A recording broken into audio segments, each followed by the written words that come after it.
മാർക്കോസ് എഴുതിയ സുവിശേഷം അധ്യായം 5. പിശാച് ബാധിതനെ സുഖപ്പെടുത്തുന്നു. അവർ കടലിൻ്റെ മറുകരയിൽ ഗെരസേനരുടെ നാട്ടിലെത്തി. അവൻ വഞ്ചിയിൽ നിന്ന് ഇറങ്ങിയുടനെ അശുദ്ധാത്മാവ് ബാധിച്ച ഒരുവൻ ശവകുടീരങ്ങൾക്കിടയിൽ നിന്ന് എതിരെ വന്നു. ശവകുടീരങ്ങൾക്കിടയിൽ താമസിച്ചിരുന്ന അവനെ ചങ്ങല കൊണ്ടുപോലും ബന്ധിച്ചിടാൻ കഴിഞ്ഞിരുന്നില്ല. പലപ്പോഴും അവനെ കാൽവിലങ്ങുകളാലും ചങ്ങലകളാലും ബന്ധിച്ചിരുന്നെങ്കിലും അവൻ ചങ്ങലകൾ വലിച്ചു പൊട്ടിക്കുകയും കാൽവിലങ്ങുകൾ തകർത്ത് കളയുകയും ചെയ്തിരുന്നു. അവനെ ഒതുക്കി നിർത്താൻ ആർക്കും കഴിഞ്ഞിരുന്നില്ല. രാപകൽ അവൻ കല്ലറകൾക്കിടയിലും മലകളിലുമായിരുന്നു. അവൻ അലറി വിളിക്കുകയും തല്ലുകൊണ്ട് തന്നെ മുറിപ്പെടുത്തുകയും ചെയ്തിരുന്നു. അകലെ വച്ച് തന്നെ അവൻ യേശുവിനെ കണ്ട് ഓടിവന്ന് അവനെ പ്രണമിച്ചു. ഉച്ചത്തിൽ നിലവിളിച്ചുകൊണ്ട് അവൻ പറഞ്ഞു, മഹോന്നതനായ ദൈവത്തിൻ്റെ പുത്ര യേശുവേ, അങ്ങൻ്റെ കാര്യത്തിൽ എന്തിനിടപെടുന്നു? ദൈവത്തിനെ കൊണ്ട് ആണയിട്ട് ഞാൻ അങ്ങയോട് അപേക്ഷിക്കുന്നു, അങ്ങനെ പീഡിപ്പിക്കരുതേ. കാരണം അശുദ്ധാത്മാവേ, ആ മനുഷ്യനിൽ നിന്ന് പുറത്തു വരൂ എന്ന് യേശു ആജ്ഞാപിച്ചിരുന്നു. നിന്റെ പേരെന്താണ്? യേശു ചോദിച്ചു. അവൻ പറഞ്ഞു, എൻ്റെ പേര് ലെഗിയോൺ. ഞങ്ങൾ അനേകം പേരുണ്ട്. തങ്ങളെ ആ നാട്ടിൽ നിന്ന് പുറത്താക്കരുതേ എന്ന് അവൻ കേണപേക്ഷിച്ചു. വലിയ ഒരു പന്നിക്കൂട്ടം മലയരികിൽ മേയുന്നുണ്ടായിരുന്നു. ഞങ്ങളെ ആ പന്നിക്കൂട്ടത്തിലേക്ക് അയക്കുക, ഞങ്ങൾ അവയിൽ പ്രവേശിച്ചു കൊള്ളട്ടെ എന്ന് അവർ അപേക്ഷിച്ചു. അവൻ അനുവാദം നൽകി. അശുദ്ധാത്മാക്കൾ പുറത്തു വന്ന് പന്നിക്കൂട്ടത്തിൽ പ്രവേശിച്ചു. ഏകദേശം 2000 പന്നികളുണ്ടായിരുന്നു. അവ കിഴക്കുംതൂക്കായ തീരത്തിലൂടെ പാഞ്ഞു ചെന്ന് കടലിൽ മുങ്ങിച്ചത്തു. പന്നികളെ മേയിച്ചുകൊണ്ടിരുന്നവർ ഓടിപ്പോയി നഗരങ്ങളിലും നാട്ടിൻപുറങ്ങളിലും വിവരമറിയിച്ചു. സംഭവിച്ചതെന്തെന്ന് കാണാൻ ജനങ്ങൾ വന്നുകൂടി. അവർ യേശുവിൻ്റെ അടുത്തെത്തി. ലെഗിയോൻ ആവേശിച്ചിരുന്ന പിശാച് ബാധിതൻ വസ്ത്രം ധരിച്ച് സുബോധത്തോടെ അവിടെ ഇരിക്കുന്നത് കണ്ടു. അവർ ഭയപ്പെട്ടു. പിശാച് ബാധിതനും പന്നികൾക്കും സംഭവിച്ചത് കണ്ടവർ അക്കാര്യങ്ങൾ ജനങ്ങളോട് പറഞ്ഞു. തങ്ങളുടെ പ്രദേശം വിട്ടുപോകണമെന്ന് അവർ യേശുവിനോട് അപേക്ഷിച്ചു. അവർ വഞ്ചിയിൽ കയറാൻ തുടങ്ങിയപ്പോൾ പിശാച് ബാധിച്ചിരുന്ന മനുഷ്യൻ അവനോടുകൂടെ പോകുന്നതിന് അനുവാദം ചോദിച്ചു. എന്നാൽ യേശു അനുവദിച്ചില്ല. അവൻ പറഞ്ഞു, നീ വീട്ടിൽ സ്വന്തക്കാരുടെ അടുത്തേക്ക് പോവുക. കർത്താവ് നിനക്ക് വേണ്ടി എന്തെല്ലാം പ്രവർത്തിച്ചെന്നും എങ്ങനെ നിന്നോട് കരുണ കാണിച്ചുവെന്നും അവരെ അറിയിക്കുക. അവൻ പോയി യേശു തനിക്ക് വേണ്ടി എന്തെല്ലാം ചെയ്തെന്ന് ദെക്കാപോളിസിൽ പ്രഘോഷിക്കാൻ തുടങ്ങി. ജനങ്ങൾ അത്ഭുതപ്പെട്ടു. രക്തസ്രാവക്കാരി ജായിറോസിൻ്റെ മകൾ. യേശു വീണ്ടും വഞ്ചിയിൽ മറുകരയെത്തിയപ്പോൾ ഒരു വലിയ ജനക്കൂട്ടം അവന് ചുറ്റും കൂടി. അവൻ കടൽ തീരത്ത് നിൽക്കുകയായിരുന്നു. അപ്പോൾ സിനഗോഗ് അധികാരികളിൽ ഒരുവനായ ജായിറോസ് അവിടെ വന്നു. അവൻ യേശുവിനെ കണ്ട് കാൽക്കൽ വീണപേക്ഷിച്ചു, എൻ്റെ കൊച്ചുമകൾ മരിക്കാറായി കിടക്കുന്നു. അങ്ങ് വന്ന് അവളുടെ മേൽ കൈകൾ വെച്ച് രോഗം മാറ്റി അവളെ ജീവിപ്പിക്കണമേ. യേശു അവൻ്റെ കൂടെ പോയി. വലിയൊരു ജനക്കൂട്ടം തിങ്ങി ഞെരുങ്ങി പിന്തുടർന്നു. 12 വർഷമായി രക്തസ്രാവമുള്ള ഒരു സ്ത്രീ ഉണ്ടായിരുന്നു. പല വൈദ്യന്മാരുടെ അടുത്ത് പോയി വളരെ കഷ്ടപ്പെടുകയും കൈവശമുള്ളതെല്ലാം ചെലവഴിക്കുകയും ചെയ്തിട്ടും അവളുടെ സ്ഥിതി മെച്ചപ്പെടുകയല്ല, കൂടുതൽ മോശമാവുകയാണ് ചെയ്തത്. അവൾ യേശുവിനെക്കുറിച്ച് കേട്ടിരുന്നു. ജനക്കൂട്ടത്തിനിടയിലൂടെ അവൾ അവൻ്റെ പിന്നിൽ ചെന്ന് വസ്ത്രത്തിൽ സ്പർശിച്ചു. അവൻ്റെ വസ്ത്രത്തിലൊന്ന് തൊട്ടാൽ മാത്രം മതി, ഞാൻ സുഖം പ്രാപിക്കും എന്ന് അവൾ വിചാരിച്ചിരുന്നു. തൽക്ഷണം അവളുടെ രക്തസ്രാവം നിലച്ചു. താൻ രോഗവിമുക്തിയായിരിക്കുന്നുവെന്ന് അവൾക്ക് ശരീരത്തിൽ അനുഭവപ്പെട്ടു. യേശുവാകട്ടെ തന്നിൽ നിന്ന് ശക്തി പുറപ്പെട്ടെന്നറിഞ്ഞ് പെട്ടെന്ന് ജനക്കൂട്ടത്തിനു നേരെ തിരിഞ്ഞു ചോദിച്ചു, ആരാണ് എൻ്റെ വസ്ത്രത്തിൽ സ്പർശിച്ചത്? ശിഷ്യന്മാർ അവനോട് പറഞ്ഞു, ജനം മുഴുവൻ നിനക്ക് ചുറ്റും തിക്കിക്കൂടുന്നത് കാണുന്നില്ലേ? എന്നിട്ടും ആരാണ് എന്നെ സ്പർശിച്ചതെന്ന് നീ ചോദിക്കുന്നുവോ? ആരാണ് അത് ചെയ്തതെന്നറിയാൻ അവൻ ചുറ്റും നോക്കി. ആ സ്ത്രീ തനിക്ക് സംഭവിച്ചതറിഞ്ഞ് ഭയന്നു വിറച്ച് അവൻ്റെ കാൽക്കൽ വീണ് സത്യം തുറന്നു പറഞ്ഞു. അവൻ അവളോട് പറഞ്ഞു, മകളെ, നിന്റെ വിശ്വാസം നിന്നെ രക്ഷിച്ചിരിക്കുന്നു. സമാധാനത്തോടെ പോവുക, വ്യാധിയിൽ നിന്ന് വിമുക്തിയായിരിക്കുക. യേശു സംസാരിച്ചു കൊണ്ടിരിക്കെ സിനഗോഗ് അധികാരിയുടെ വീട്ടിൽ നിന്ന് ചിലർ വന്ന് പറഞ്ഞു, നിന്റെ മകൾ മരിച്ചു, ഗുരുവിനെ ഇനിയും എന്തിനു ബുദ്ധിമുട്ടിക്കുന്നു? അത് കേട്ട് യേശു സിനഗോഗ് അധികാരിയോട് പറഞ്ഞു, ഭയപ്പെടേണ്ട, വിശ്വസിക്കുക മാത്രം ചെയ്യുക. പത്രോസും യാക്കോബും യാക്കോബിൻ്റെ സഹോദരൻ യോഹന്നാനും ഒഴികെ മറ്റാരും തന്നോടുകൂടെ പോരാൻ അവൻ അനുവദിച്ചില്ല. അവർ സിനഗോഗ് അധികാരിയുടെ വീട്ടിലെത്തി. അവിടെ ആളുകൾ വലിയ ബഹളം വയ്ക്കുന്നതും ഉച്ചത്തിൽ കരയുന്നതും അലമുറയിടുന്നതും അവൻ കണ്ടു. അകത്ത് പ്രവേശിച്ച് അവൻ അവരോട് പറഞ്ഞു, എന്തിനാണ് നിങ്ങൾ ബഹളം വയ്ക്കുകയും വിലപിക്കുകയും ചെയ്യുന്നത്? കുട്ടി മരിച്ചിട്ടില്ല, ഉറങ്ങുകയാണ്. അവർ അവനെ പരിഹസിച്ചു. അവനാകട്ടെ അവരെല്ലാവരെയും പുറത്താക്കി. അനന്തരം പെൺകുട്ടിയുടെ മാതാപിതാക്കന്മാരെയും തൻ്റെ കൂടെ ഉണ്ടായിരുന്നവരെയും കൂട്ടിക്കൊണ്ട് അവളെ കിടത്തിയിരുന്നിടത്തേക്ക് അവൻ ചെന്നു. അവൻ അവളുടെ കൈക്ക് പിടിച്ചുകൊണ്ട്, ബാലികെ, എഴുന്നേൽക്കൂ എന്നർത്ഥമുള്ള തലീത്താക്കും എന്ന് പറഞ്ഞു. തൽക്ഷണം ബാലിക എഴുന്നേറ്റ് നടന്നു. അവൾക്ക് 12 വയസ്സ് പ്രായമുണ്ടായിരുന്നു. അവൻ അത്യധികം വിസ്മയിച്ചു.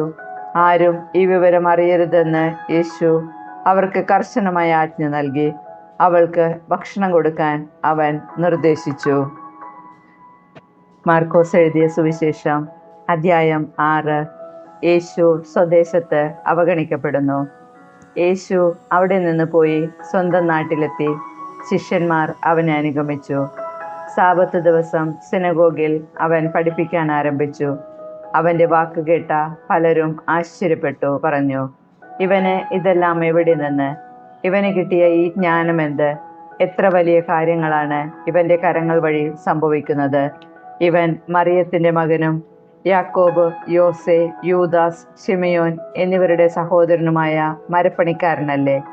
ഇവൻ്റെ സഹോദരിമാരും ഇവിടെ നമ്മുടെ കൂടെയില്ലേ? ഇങ്ങനെ പറഞ്ഞ് അവർ അവനിലിടറി. യേശു അവരോട് പറഞ്ഞു, സ്വദേശത്തും ബന്ധുജനങ്ങളുടെ ഇടയിലും സ്വഭവനത്തിലുമല്ലാതെ മറ്റെങ്ങും പ്രവാചകൻ അവമതിക്കപ്പെടുന്നില്ല. ഏതാനും രോഗികളുടെ മേൽ കൈകൾ വെച്ച് സുഖപ്പെടുത്തുവാനല്ലാതെ മറ്റത്ഭുതമൊന്നും അവിടെ ചെയ്യാൻ അവന് സാധിച്ചില്ല. അവരുടെ വിശ്വാസരാഹിത്യത്തെക്കുറിച്ച് അവൻ വിസ്മയിച്ചു. ശിഷ്യന്മാരെ അയക്കുന്നു. അവൻ ഗ്രാമപ്രദേശങ്ങളിൽ ചുറ്റി സഞ്ചരിച്ച് പഠിപ്പിച്ചുകൊണ്ടിരുന്നു. അവൻ തൻ്റെ 12 പേരെ അടുത്ത് വിളിച്ച് 2 പേരെ വീതം അയക്കാൻ തുടങ്ങി. അശുദ്ധാത്മാക്കളുടെ മേൽ അവർക്ക് അധികാരവും കൊടുത്തു. അവൻ കൽപ്പിച്ചു, യാത്രയ്ക്ക് വടിയല്ലാതെ മറ്റൊന്നും, അപ്പമോ സഞ്ചിയോ അരപ്പട്ടയിൽ പണമോ കരുതരുത്. ചെരുപ്പ് ധരിക്കാം, 2 ഉടുപ്പുകൾ ധരിക്കരുത്. അവൻ തുടർന്നു, നിങ്ങൾ ഏതെങ്കിലും സ്ഥലത്ത് ഒരു വീട്ടിൽ പ്രവേശിച്ചാൽ അവിടം വിട്ടു പോകുന്നതുവരെ ആ വീട്ടിൽ താമസിക്കുവിൻ. എവിടെയെങ്കിലും ജനങ്ങൾ നിങ്ങളെ സ്വീകരിക്കാതിരിക്കുകയോ നിങ്ങളുടെ വാക്കുകൾ ശ്രവിക്കാതിരിക്കുകയോ ചെയ്താൽ അവിടെ നിന്ന് പുറപ്പെടുമ്പോൾ അവർക്ക് സാക്ഷ്യത്തിനായി നിങ്ങളുടെ കാലിലെ പൊടി തട്ടിക്കളയുവിൻ. ശിഷ്യന്മാർ പുറപ്പെട്ട് ജനങ്ങളോട് അനുതപിക്കണമെന്ന് പ്രസംഗിച്ചു. അനേകം പിശാചുക്കളെ പുറത്താക്കി അനേകം രോഗികളെ തൈലം പൂശി സുഖപ്പെടുത്തി. സ്നാപക യോഹന്നാന്റെ ശിരച്ഛേദം. ഹെറോദസ് രാജാവും ഇക്കാര്യങ്ങൾ കേട്ടു. യേശുവിൻ്റെ പേര് പ്രസിദ്ധമായി കഴിഞ്ഞിരുന്നു. ചിലർ പറഞ്ഞു, സ്നാപക യോഹന്നാൻ മരിച്ചവരിൽ നിന്ന് ഉയർപ്പിക്കപ്പെട്ടിരിക്കുന്നു. അതുകൊണ്ടാണ് അത്ഭുതകരമായി ഈ ശക്തികൾ ഇവനിൽ പ്രവർത്തിക്കുന്നത്. മറ്റു ചിലർ പറഞ്ഞു, ഇവൻ ഏലിയ ആണ്. വേറെ ചിലർ പറഞ്ഞു, പ്രവാചകരിൽ ഒരുവനെ പോലെ ഇവനും ഒരു പ്രവാചകനാണ്. എന്നാൽ ഇതെല്ലാം കേട്ടപ്പോൾ ഹെറോദസ് പ്രസ്താവിച്ചു, ഞാൻ ശിരച്ഛേദം ചെയ്ത യോഹന്നാൻ ഉയർപ്പിക്കപ്പെട്ടിരിക്കുന്നു. ഹെറോദസ് ആളയച്ച് യോഹന്നാനെ പിടിപ്പിക്കുകയും കാരാഗൃഹത്തിൽ ബന്ധിക്കുകയും ചെയ്തിരുന്നു. സ്വന്തം സഹോദരനായ ഫിലിപ്പോസിൻ്റെ ഭാര്യ ഹെറോദിയ നിമിത്തമാണ് അവൻ ഇങ്ങനെ ചെയ്തത്. അവൻ അവളെ വിവാഹം ചെയ്തിരുന്നു. യോഹന്നാൻ ഹെറോദസിനോട് പറഞ്ഞു, സഹോദരൻ്റെ ഭാര്യയെ നീ സ്വന്തമാക്കുന്നത് നിഷിദ്ധമാണ്. തന്മൂലം ഹെറോദിയായിക്ക് യോഹന്നാനോട് വിരോധം തോന്നി. അവനെ വധിക്കാൻ അവൾ ആഗ്രഹിച്ചു. എന്നാൽ അവൾക്ക് സാധിച്ചില്ല. എന്തെന്നാൽ യോഹന്നാൻ നീതിമാനും വിശുദ്ധനുമാണെന്ന് അറിഞ്ഞിരുന്നതുകൊണ്ട് ഹെറോദേസ് അവനെ ഭയപ്പെട്ട് സംരക്ഷണം നൽകി പോന്നു. അവൻ്റെ വാക്കുകൾ അവനെ അസ്വസ്ഥനാക്കിയിരുന്നെങ്കിലും അവൻ പറയുന്നതെല്ലാം സന്തോഷത്തോടെ കേൾക്കുമായിരുന്നു. ഹെറോദസ് തൻ്റെ ജന്മദിനത്തിൽ രാജസേവകന്മാർക്കും സഹസ്രാധിപന്മാർക്കും ഗലീലിലെ പ്രമാണികൾക്കും വിരുന്ന് നൽകിയപ്പോൾ ഹെരോദയായിക്ക് അനുകൂലമായ ഒരു അവസരം വന്നു ചേർന്നു. അവളുടെ മകൾ വന്ന് നൃത്തം ചെയ്ത് ഹെറോദേസിനെയും അതിഥികളെയും പ്രീതിപ്പെടുത്തി. രാജാവ് പെൺകുട്ടിയോട് പറഞ്ഞു, നീ ആഗ്രഹിക്കുന്നതെന്തും ചോദിച്ചു കൊള്ളുക, അത് ഞാൻ നിനക്ക് തരും. അവൻ അവളോട് ശപഥം ചെയ്തു പറഞ്ഞു, നീ എന്തു തന്നെ ചോദിച്ചാലും എൻ്റെ രാജ്യത്തിൻ്റെ പകുതി പോലും ഞാൻ നിനക്ക് തരും. അവൾ പോയി അമ്മയോട് ചോദിച്ചു, ഞാൻ എന്താണ് ആവശ്യപ്പെടേണ്ടത്? അമ്മ പറഞ്ഞു, സ്നാപക യോഹന്നാൻ്റെ ശിരസ്. അവൾ ഉടനെ അകത്തു വന്ന് രാജാവിനോട് ആവശ്യപ്പെട്ടു, ഇപ്പോൾ തന്നെ സ്നാപക യോഹന്നാൻ്റെ ശിരസ് ഒരു തളികയിൽ വെച്ച് എനിക്ക് തരണമെന്ന് ഞാൻ ആഗ്രഹിക്കുന്നു. രാജാവ് അതീവ ദുഃഖിതനായി. എങ്കിലും തൻ്റെ ശബ്ദത്തെ പ്രതിയും അതിഥികളെ വിചാരിച്ചും അവളുടെ ആഗ്രഹം നിരസിക്കാൻ അവന് തോന്നിയില്ല. അവൻ്റെ തല കൊണ്ടുവരാൻ ആജ്ഞാപിച്ച് ഒരു സേവകനെ രാജാവ് ഉടനെ അയച്ചു. അവൻ കാരാഗൃഹത്തിൽ ചെന്ന് യോഹന്നാൻ്റെ തല വെട്ടിയെടുത്തു. അത് തളികയിൽ വെച്ച് കൊണ്ടുവന്നു പെൺകുട്ടിക്ക് കൊടുത്തു. അവളത് അമ്മയെ ഏൽപ്പിച്ചു. ഈ വിവരമറിഞ്ഞ യോഹന്നാൻ്റെ ശിഷ്യന്മാർ വന്ന് മൃതദേഹം കല്ലറയിൽ സംസ്കരിച്ചു. അപ്പം വർദ്ധിപ്പിക്കുന്നു. അപ്പോസ്തലന്മാർ യേശുവിൻ്റെ അടുത്ത് ഒരുമിച്ച് കൂടി തങ്ങൾ ചെയ്തതും പഠിപ്പിച്ചതും അറിയിച്ചു. അനേകം ആളുകൾ അവിടെ വരികയും പോവുകയും ചെയ്തിരുന്നു. ഭക്ഷണം കഴിക്കാൻ പോലും അവർക്ക് ഒഴിവ് കിട്ടിയിരുന്നില്ല. അതിനാൽ അവൻ പറഞ്ഞു, നിങ്ങളൊരു വിജന സ്ഥലത്തേക്ക് വരുവിൻ, അല്പം വിശ്രമിക്കാം. അവർ വഞ്ചിയിൽ കയറി ഒരു വിജന സ്ഥലത്തേക്ക് പോയി. പലരും അവരെ കാണുകയും തിരിച്ചറിയുകയും ചെയ്തു. എല്ലാ പട്ടണങ്ങളിലും നിന്ന് ജനങ്ങൾ കരവഴി ഓടി അവർക്ക് മുമ്പേ അവിടെ എത്തി. അവൻ കരക്കിറങ്ങിയപ്പോൾ വലിയ ഒരു ജനക്കൂട്ടത്തെ കണ്ടു. അവരോട് അവന് അനുകമ്പ തോന്നി. കാരണം ഇടയനില്ലാത്ത ആട്ടിൻപറ്റം പോലെയായിരുന്നു അവർ. അവൻ അവരെ പല കാര്യങ്ങളും പഠിപ്പിക്കാൻ തുടങ്ങി. നേരം വൈകിയപ്പോൾ ശിഷ്യന്മാർ അവൻ്റെ അടുത്ത് വന്ന് പറഞ്ഞു, ഇത് ഒരു വിജന പ്രദേശമാണല്ലോ, സമയവും വൈകിയിരിക്കുന്നു. ചുറ്റുമുള്ള നാട്ടിൻപുറങ്ങളിലും ഗ്രാമങ്ങളിൽ ചെന്ന് എന്തെങ്കിലും വാങ്ങി ഭക്ഷിക്കാൻ അവരെ പറഞ്ഞയക്കുക. അവൻ പ്രതിവചിച്ചു, നിങ്ങൾ തന്നെ അവർക്ക് ഭക്ഷിക്കാൻ കൊടുക്കുവിൻ. അവർ പറഞ്ഞു, ഞങ്ങൾ ചെന്ന് 200 ധനാരയ്ക്ക് അപ്പം വാങ്ങിക്കൊണ്ടുവന്ന് അവർക്ക് ഭക്ഷിക്കാൻ കൊടുക്കട്ടെയോ? അവൻ ചോദിച്ചു, നിങ്ങളുടെ കൈവശം എത്ര അപ്പമുണ്ട്? ചെന്ന് നോക്കുവിൻ. അവർ ചെന്ന് നോക്കിയിട്ട് പറഞ്ഞു, 5 അപ്പവും 2 മീനും. പുൽത്തകിടിയിൽ കൂട്ടം കൂട്ടമായി ഇരിക്കാൻ അവൻ ജനങ്ങൾക്ക് നിർദ്ദേശം നൽകി. 100ഉം 50ഉം വീതമുള്ള കൂട്ടങ്ങളായി അവർ ഇരുന്നു. അവൻ 5 അപ്പവും 2 മീനും എടുത്ത് സ്വർഗത്തിലേക്ക് നോക്കി കൃതജ്ഞതാസ്തോത്രം ചെയ്ത് അപ്പം മുറിച്ചതിനു ശേഷം ജനങ്ങൾക്ക് വിളമ്പാൻ ശിഷ്യന്മാരെ ഏൽപ്പിച്ചു. ആ 2 മീനും അവൻ അവർക്കെല്ലാവർക്കുമായി വിഭജിച്ചു. അവരെല്ലാവരും ഭക്ഷിച്ച് തൃപ്തരായി. ബാക്കി വന്ന അപ്പക്കഷ്ണങ്ങളും മീനും 12 കുട്ട നിറയെ അവർ ശേഖരിച്ചു. അപ്പം ഭക്ഷിച്ചവർ 5000 പുരുഷന്മാരായിരുന്നു.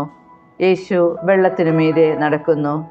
താൻ ജനക്കൂട്ടത്തെ പിരിച്ചുവിടുമ്പോഴേക്കും വഞ്ചിയിൽ കയറി തനിക്ക് മുമ്പേ മറുകരയിലുള്ള ബെത്സയിദയിലേക്ക് പോകാൻ അവൻ ശിഷ്യന്മാരെ നിർബന്ധിച്ചു. ആളുകളോട് യാത്ര പറഞ്ഞ ശേഷം അവൻ പ്രാർത്ഥിക്കാൻ മലയിലേക്ക് പോയി. വൈകുന്നേരമായപ്പോൾ വഞ്ചി നടുക്കടലിലായിരുന്നു. അവൻ തനിച്ച് കരയിലും. അവർ വഞ്ചി തുഴഞ്ഞ് അവശരായി എന്ന് അവൻ മനസ്സിലാക്കി.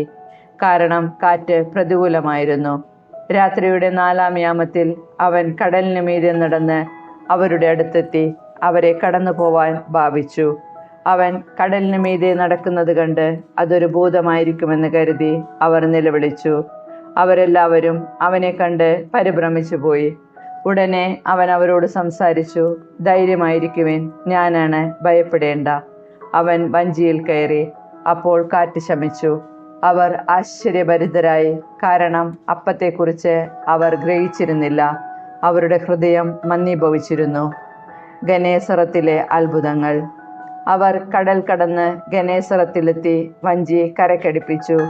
കരക്കിറങ്ങിയപ്പോൾ തന്നെ ആളുകൾ അവനെ തിരിച്ചറിഞ്ഞു. അവർ സമീപ പ്രദേശങ്ങളിലെല്ലാം ഓടി നടന്ന് രോഗികളെ കിടക്കയിലെടുത്ത് അവനുണ്ടെന്ന് കേട്ട സ്ഥലത്തേക്ക് കൊണ്ടുവരാൻ തുടങ്ങി.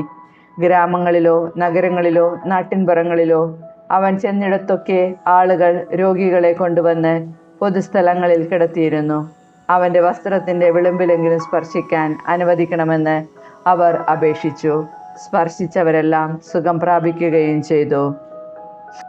മാർക്കോസ് എഴുതിയ സുവിശേഷം അദ്ധ്യായം 7. പാരമ്പര്യത്തെക്കുറിച്ച് തർക്കം. ഫരിസേയരും ജെറുസലേമിൽ നിന്ന് വന്ന ചില നിയമജ്ഞരും യേശുവിന് ചുറ്റും കൂടി. അവൻ്റെ ശിഷ്യന്മാരിൽ ചിലർ കൈ കഴുകി ശുദ്ധി വരുത്താതെ ഭക്ഷണം കഴിക്കുന്നത് അവർ കണ്ടു. പൂർവികരുടെ പാരമ്പര്യമനുസരിച്ച് ഫരിസേയരും യഹൂദരും കൈ കഴുകാതെ ഭക്ഷണം കഴിക്കാറില്ല. പൊതുസ്ഥലത്ത് നിന്ന് വരുമ്പോഴും ദേഹശുദ്ധി വരുത്താതെ അവർ ഭക്ഷണം കഴിക്കുകയില്ല. കോപ്പകളുടെയും കലങ്ങളുടെയും ഓട്ടുപാത്രങ്ങളുടെയും ക്ഷാളനം തുടങ്ങി മറ്റു പല പാരമ്പര്യങ്ങളും അവർ അനുഷ്ഠിച്ചു പോന്നു. ഫരിസേയരും നിയമജ്ഞരും അവനോട് ചോദിച്ചു, നിന്റെ ശിഷ്യന്മാർ പൂർവികരുടെ പാരമ്പര്യത്തിന് വിപരീതമായി അശുദ്ധമായ കൈകൊണ്ട് ഭക്ഷിക്കുന്നതെന്ത്? അവൻ പറഞ്ഞു, കപടനാട്യക്കാരായ നിങ്ങളെക്കുറിച്ച് യേശയ്യാ ശരിയായി തന്നെ പ്രവചിച്ചു.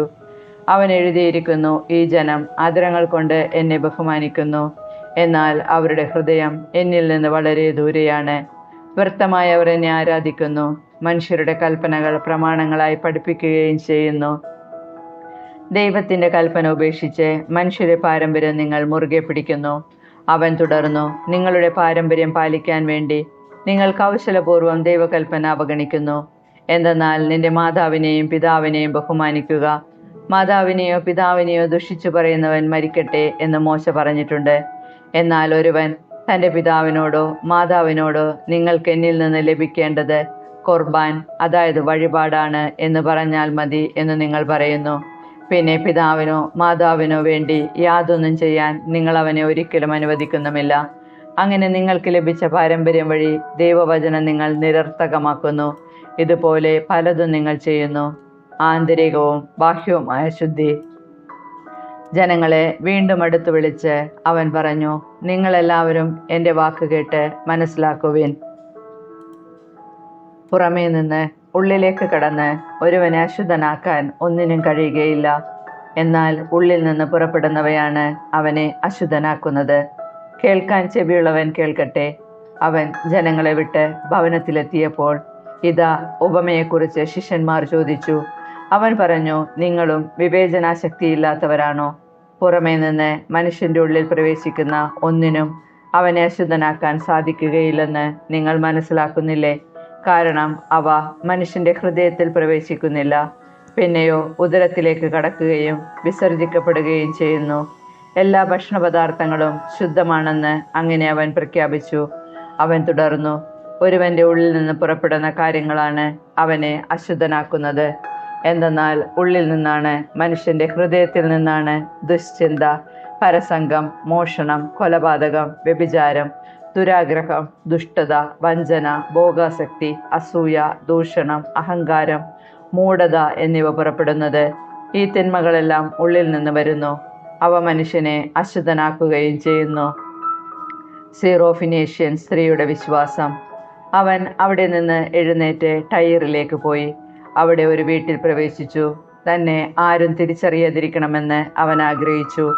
എങ്കിലും അവന് മറഞ്ഞിരിക്കാൻ കഴിഞ്ഞില്ല. ഒരു സ്ത്രീ അവനെക്കുറിച്ച് കേട്ട് അവിടെ എത്തി. അവൾക്ക് അശുദ്ധാത്മാവ് ബാധിച്ച ഒരു കൊച്ചുമകളുണ്ടായിരുന്നു. ആ സ്ത്രീ വന്ന് അവൻ്റെ കാൽക്കൽ വീണു. അവൾ സീറോഫിനേഷ്യൻ വംശത്തിൽപ്പെട്ട ഒരു ഗ്രീക്കുകാരിയായിരുന്നു.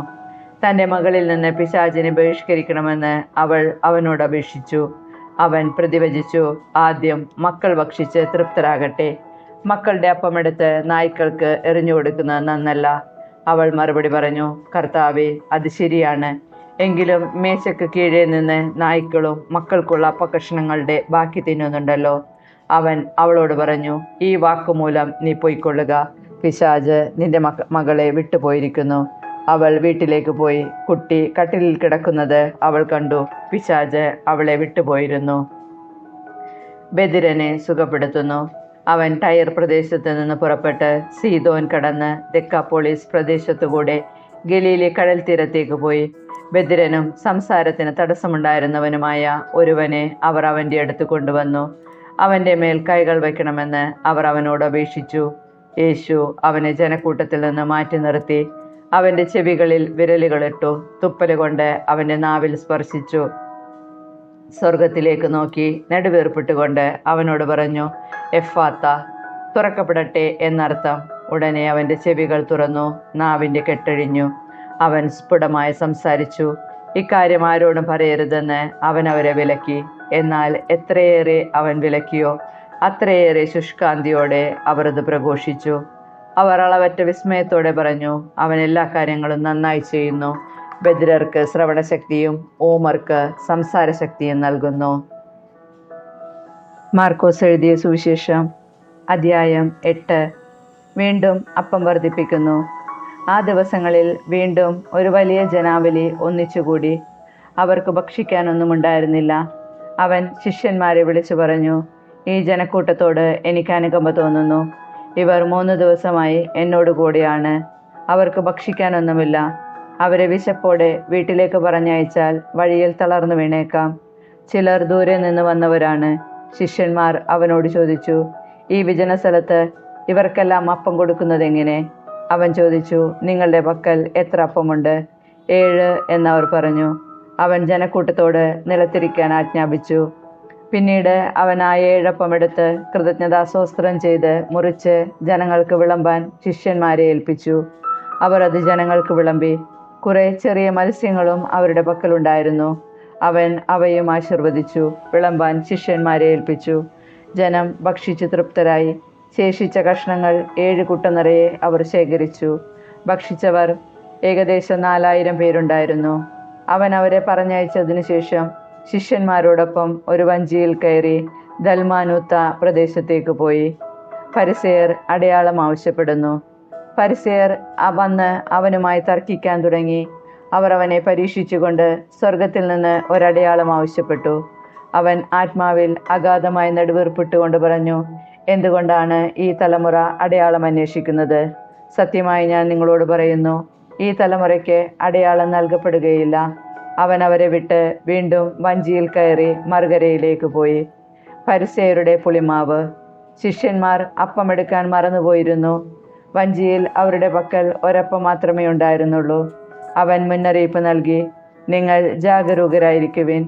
ഫരിസേയരുടെയും ഹെറോദേസിൻ്റെയും പുളിപ്പിനെക്കുറിച്ച് കരുതലോടെയിരിക്കുവിൻ. അവൻ ഇങ്ങനെ പറഞ്ഞത് തങ്ങളുടെ പക്കൽ അപ്പമില്ലാത്തത് കൊണ്ടാണെന്ന് അവർ പരസ്പരം പറഞ്ഞു. ഇത് മനസ്സിലാക്കിയ യേശു അവരോട് പറഞ്ഞു, നിങ്ങൾക്ക് അപ്പമില്ലാത്തതിനെക്കുറിച്ച് എന്തിനു തർക്കിക്കുന്നു? ഇനിയും നിങ്ങൾ മനസ്സിലാക്കുകയും ഗ്രഹിക്കുകയും ചെയ്യുന്നില്ലേ? നിങ്ങളുടെ ഹൃദയങ്ങൾ മന്ദീഭവിച്ചിരിക്കുന്നുവോ?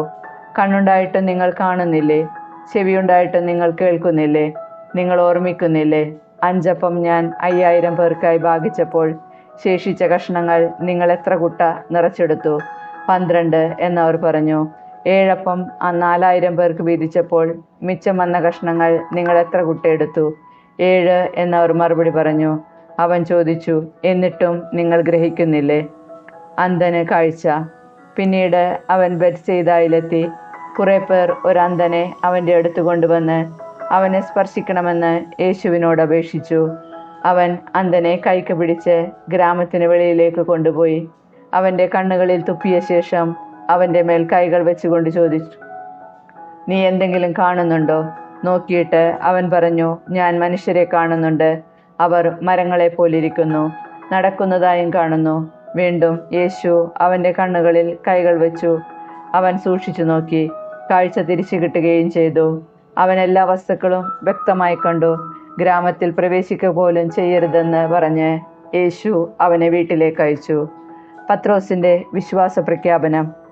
യേശുവും ശിഷ്യന്മാരും കേസറിയ ഫിലിപ്പിയിലെ ഗ്രാമങ്ങളിലേക്ക് പുറപ്പെട്ടു.